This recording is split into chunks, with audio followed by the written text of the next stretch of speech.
ইউসুফ আলাইহিস সালাম বলেছিল না যে আমি বিশ্বস্ত, আমাকে দায়িত্ব দেন? আমি বলতে চাই আমি বিশ্বস্ত, আমাকে দায়িত্ব দেন। আমাকে 5 বছর সময় দেন, পুরো দেশের শিক্ষা সিস্টেম চেঞ্জ করে দেবো ইনশাআল্লাহ।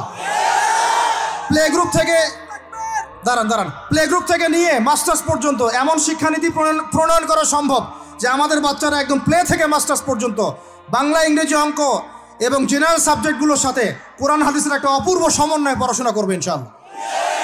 একা করে দিতে পারবো ইনশাআল্লাহ তাআলা।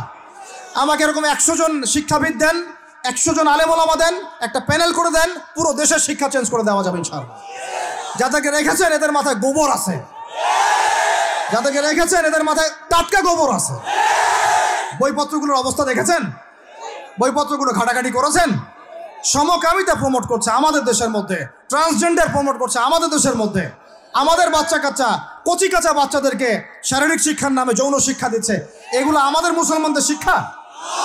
এটা চলতে থাকলে দেখবেন অচিরেই কোনো মানুষ বাচ্চাদেরকে স্কুলে পাঠাবে না, এটা অরুচি ধরে যাবে। তখন কি হবে? কোটি কোটি স্কুল, কলেজ, বিশ্ববিদ্যালয়ে খা খা করে পড়ে থাকবে, কেউ পাঠাবে না ওখানে। তখন মাদ্রাসা থেকে মানুষ ঝুঁকবে আরো বেশি। আমি তো দাবি জানাই উপরের লেভেল থেকে এমন একটা শিক্ষা ব্যবস্থা প্রণয়ন করা হোক যাতে আমার মাদ্রাসা গড়ার প্রয়োজনই না হয়। ওই সিস্টেম রাষ্ট্রীয়ভাবেই পড়ানো হবে ইনশাআল্লাহ।